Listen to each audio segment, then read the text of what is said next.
Jonathan, this is your AC30 6TB, which you have fully retubed. Thank you very much. You said your the trim is not working. The vibrato / trim is not working, but I'll tell you something else. Nothing else is working either. There is no sound whatsoever. And then looking here, it would appear that, I mean, you did send me the amp with everything in the on position, rather the standby was in the on position, and I know that you're probably just avoiding its use, which is smart since you have a tube rectifier, and everybody knows about the flaws with the way they wire them up. But there's something deeper going on here. The tubes are warm, not through conduction, only through having the filament circuit present. So I'll go ahead and remove the cover, get her chucked up onto my little chassis stand, and then we'll explore some possibilities. Bye. Jonathan, well, this would certainly explain it.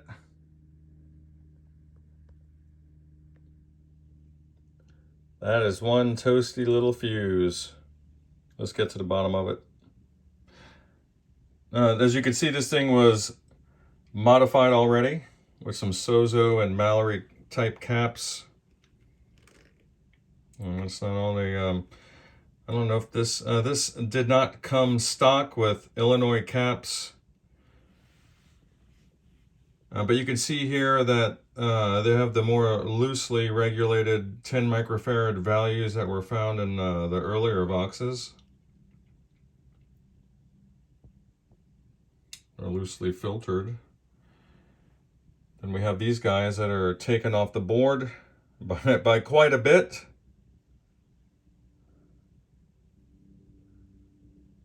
It looks like we have the old screens that are just sitting on there still. And we'll get to the bottom of that, and then we'll have to look at this little area and see if we can suss out what's up with your oscillator. But let's get a stable power amp first. All right, Jonathan, I'm back, buddy. Good morning, and the rest of you guys out there, good morning as well.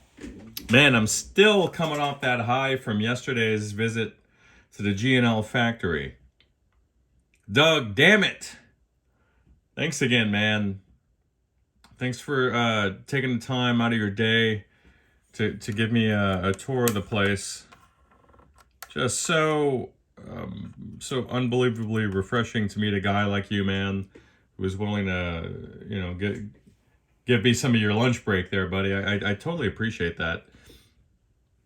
And it had dawned on me as I left that the workbenches we were passing up were literally the workbenches that Leo Fender had welded himself, you know? That's the workbenches that those, the old pre-CBS guitars were built on, and some of the amps, the pickup winding stations.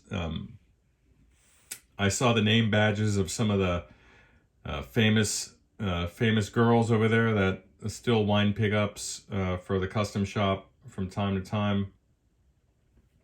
And it's cool to know that they still come in and do some work for y'all. How cool is that? All right, sidebar over. Jonathan, this is your modified Vox AC30 6TB. Let me count the ways. When she came in, you were complaining of a fuse being blown and the trim being non-operational. Well, the fuse that was blown was a high tension fuse, and as you know, that's the fuse that provides a bit of a safety net for the high voltage supply for the tubes and all that stuff. So and just kind of casually looking through, you can see that the signal caps were replaced with two Mallory 150 series for the phase inverter coupling caps, and for the rest of them over in a tone stack and the mixers and all that stuff, we're looking at Sozos. He also went through and shotgunned all the I would say the treble caps, all the various tone stack caps, maybe even one or two of the coupling caps with silver micas. Looking here, it looks like he downgraded the filtering to the old values, using some 10 microfarad Illinois caps rated at 350 volts here and here. He's using the wrong orientation for the caps for the circuit board, but he built a workaround by using epoxy. This is epoxy resin, which is kind of a no-no for a circuit board. Chassis work, maybe. It depends. Yeah. Well, he epoxied the Illinois caps down. We have a 47 microfarad F&T there that he epoxied down.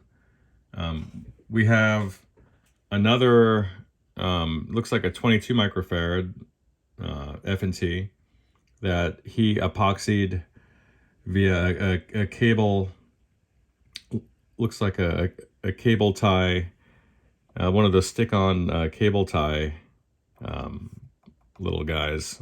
Forgive me, I can't quite remember right now what those are called. And then there's another one with a little bit of 3M adhesive over here. That's one of the F&T's dual section caps. That has not been epoxied down, but it looks like it's still riding on the original adhesive. And then there's a cable tie around this one holding it in place. But it's in kind of a naughty place in that it's right next to the EL84 sockets, which can get a little roasty and toasty, which may compromise the adhesive, but maybe it doesn't matter because this is essentially the bottom of the chassis when it's installed. So maybe that doesn't matter. But kind of a hostile environment for this guy. That's all right. So what's going on is that I've replaced the fuse over here, which is F2 for you goons who are following the schematic or the layout. And what's happening now is, well, Jonathan, I think you were wisely leaving the standby in the on position or play position. What's happening now is the indicator light above, or that's tied to this standby switch, is flickering on and off, and it's accompanied by an electrical discharge type of a sound, like a staticky type sound. That's occurring in sync with the light going on and off. So we have instability somewhere. Is it one of these caps? Kind of doubtful. Maybe a compromised solder joint, perhaps. Compromised rectifier. These are all new tubes, perhaps. What about the standby switch? What if it's failing? I don't know. I could simply pull off these terminals here and then test the switch directly and roll that out. But it's almost like, hey, isn't your money on the rectifier? Kinda. So let's find out what's up. I'll be right back. All right, why don't we get some sultry and sensual mood lighting, or remove the lighting so we can have that little sexual vibe. And let's see if we can observe what the standby light's going to do with a new rectifier tube installed on a current limited circuit. So let's get this power on. And remember, we're going to look at that second light, the more amber of the two. This one's red and then this one's amber. This should slowly start to illuminate. There we go. Whoa, what's that?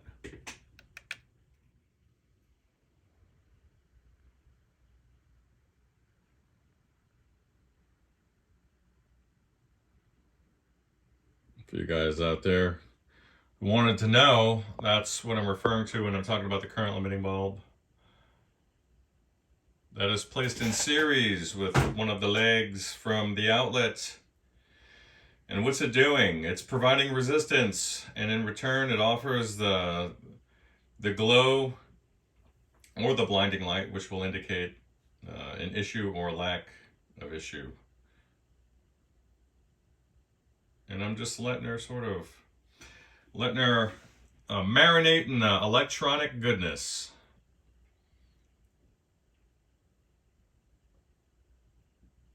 And I'm not noticing any issues, so let's get some volumes up.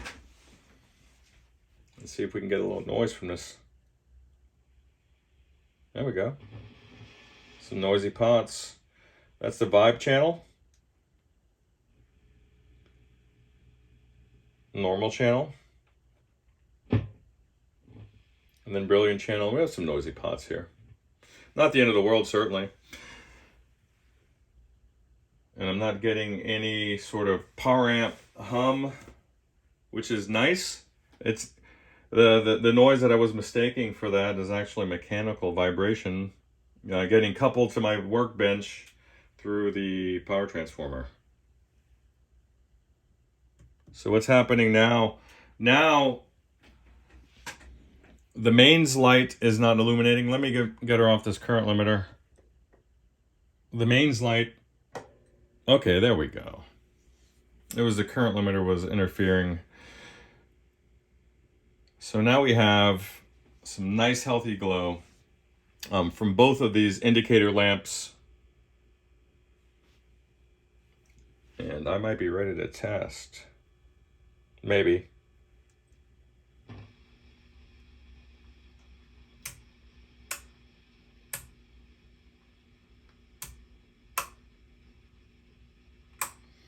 That's me manipulating the vibrato controls. So I'm gonna inject the signal in. Let me get that set up and we'll take it from there.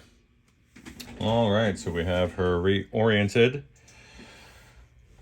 Let's get the function generator set up and I'm ready to go. I'm just gonna go right into the vibe channel. There we go.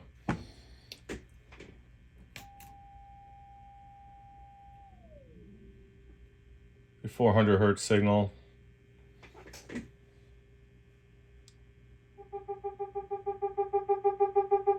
Whoop. Nice intensity.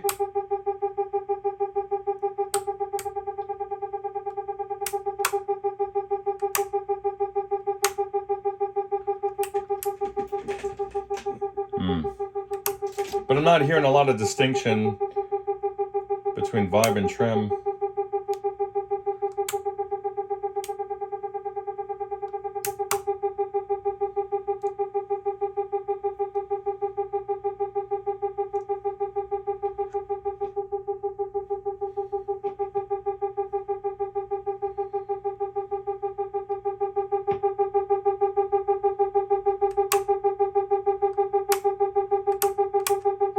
So we'll check that out.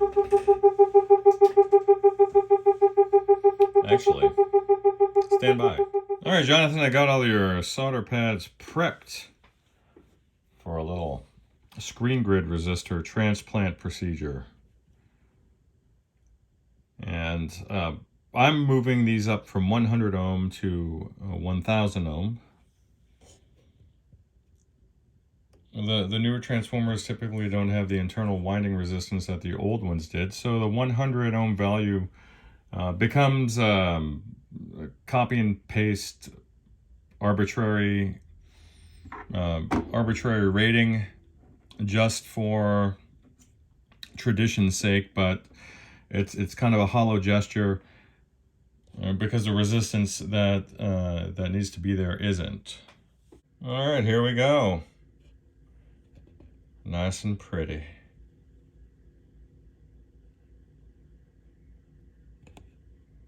All right, Jonathan, so I've added some backup rectifier diodes. I'm using oversized parts here, the 5408, which is overkill for this circuit, but I need it for structural integrity as pin number 3, which I would usually use to anchor the cathode end is not present in this socket. So this is a very stable and reliable setup, and this should preserve your rectifiers going forward. At least give them a fighting chance. This should take a lot of stress off of them, and hopefully they'll outlast us. Oh, Jonathan, when it rains it pours, brother.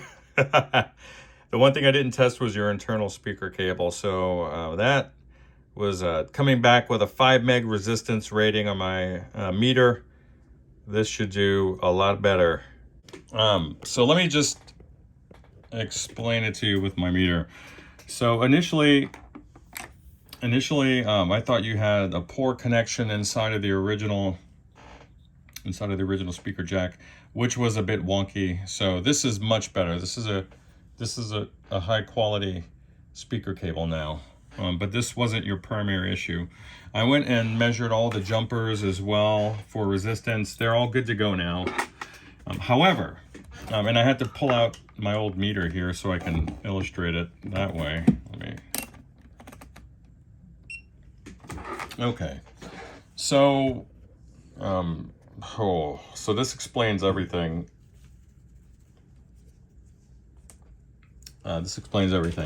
Here's your Celestion Alnico Gold, right? We want to see about 8 ohms of resistance there, and that's what it says we should get. Okay, so hang on. All right, 6. That's not bad. Pretty close. Let me move this guy over. I don't know how I'm going to get my hands through this space. Here's your Alnico Blue. Literally. I should say 8 ohms. It's open. I'm right on it. And let me try the other terminals. I'm right on it, dude. So this, you have an open inside of the speaker, which explains why your original power tubes had blown, and you're so lucky that you didn't lose your output transformer as well. So that's your issue, and it explains why I was perfectly able to test through my speaker cab, my own speaker cab. Let me do this. I'll just test the chassis for you through my 412, and then I'll get her wrapped up for you, okay?